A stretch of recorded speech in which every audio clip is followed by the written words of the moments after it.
All right, welcome to The Explainer. Today, we're diving into a really beautiful story, Khushwant Singh's classic, The Portrait of a Lady. And we're going to explore this tale of love and companionship, kind of like we're watching it unfold as a movie.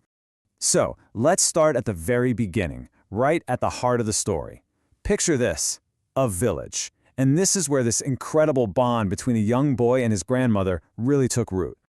Their days, they had this simple but really deep togetherness. Just imagine it. They'd walk to the temple school together. He'd be out on the veranda learning his alphabet, while she was inside reading the scriptures. Their lives were just perfectly in sync. So, who was this lady, really? Well, to the narrator, she was this constant, unchanging figure of grace. It's funny, he didn't see her as someone who had a past, a life before you knew her. To him, she had just always been old. But she was also always beautiful. And he found it almost impossible to picture her any other way. I mean, the idea that she was once young and pretty, he actually says it was almost revolting to him. It's like her whole long life was just etched onto her face, like a map he knew by heart. And here's a really interesting point he makes. He says, she was never pretty, but she was always beautiful. See the difference? For him, her beauty wasn't about being young. It was this pure, peaceful serenity that she just seemed to breathe.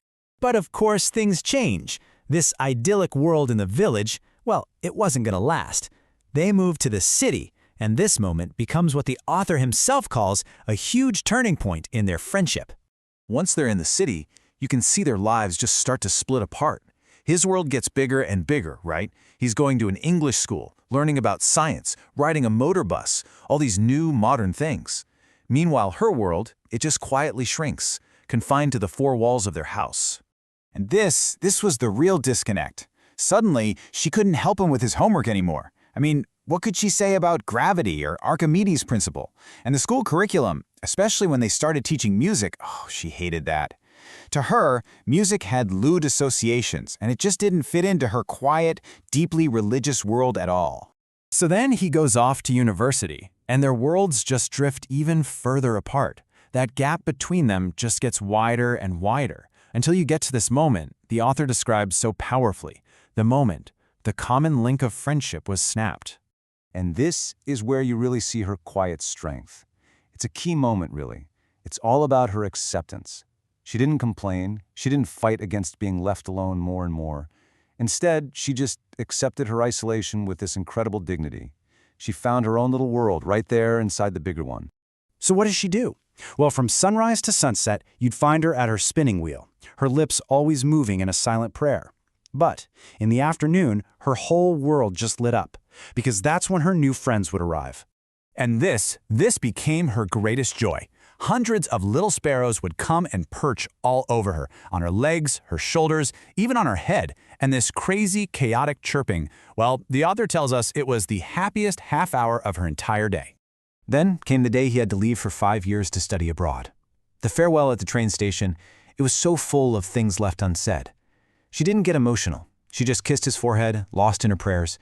And he left, really believing that this quiet goodbye, that this would be the last time they'd ever see each other. All right, let's jump to the final act. 5 years go by. He comes back home, and this is where the story builds to its really powerful and honestly pretty unexpected climax. And to his complete surprise, she's right there at the station to meet him, and she doesn't look a day older. But that evening, something was different. The routine she had kept for years was about to be broken. Something really big was about to happen. Instead of praying, she got all the women from the neighborhood together. And for hours, she thumped on this old, worn-out drum and sang songs about warriors coming home. It was this huge burst of joyous energy, something totally out of character for her. It was a true celebration. Now just think about that for a second. This was the first time since he'd known her that she didn't pray.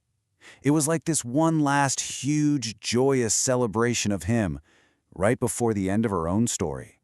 So, after that incredible celebration, the story shifts to its final, quiet scene. All that excitement, well, it took a toll on her. The very next morning, she had a mild fever, and she just knew. She knew her end was near. She told everyone her end was near, and even though they protested, she just wanted to spend her last hours praying. And she did. She passed away so peacefully, just lying in her bed, her lips silent and the rosary falling from her fingers. And then comes what might be the most incredible moment in the entire story. As the sun was setting and they were getting ready for her funeral, they went into her room, and it was filled with thousands of sparrows, her little companions. It was like they were all there for a silent, powerful farewell. But here's the thing. There was no chirping. None. That veritable bedlam he described, that chaotic noise from every other day, it was gone. Replaced by this deep, respectful silence. It's just unbelievable. The narrator's mother felt sorry for the birds, so she did what the grandmother always did. She broke up some bread and threw the crumbs to them. But the sparrows took no notice. They didn't touch a single crumb. They weren't there for food. And as soon as they carried the grandmother's body out of the room, the sparrows just flew away, quietly. Their vigil was over. It seems they had just come to say goodbye. So you're left with this incredible final scene, this silent sorrow from the sparrows. And it makes you wonder, right? Can a bond of love really be so profound that it's understood even without words, even across species? It's just an amazing testament to a life of quiet love, a love so pure it touched not just people, but nature itself.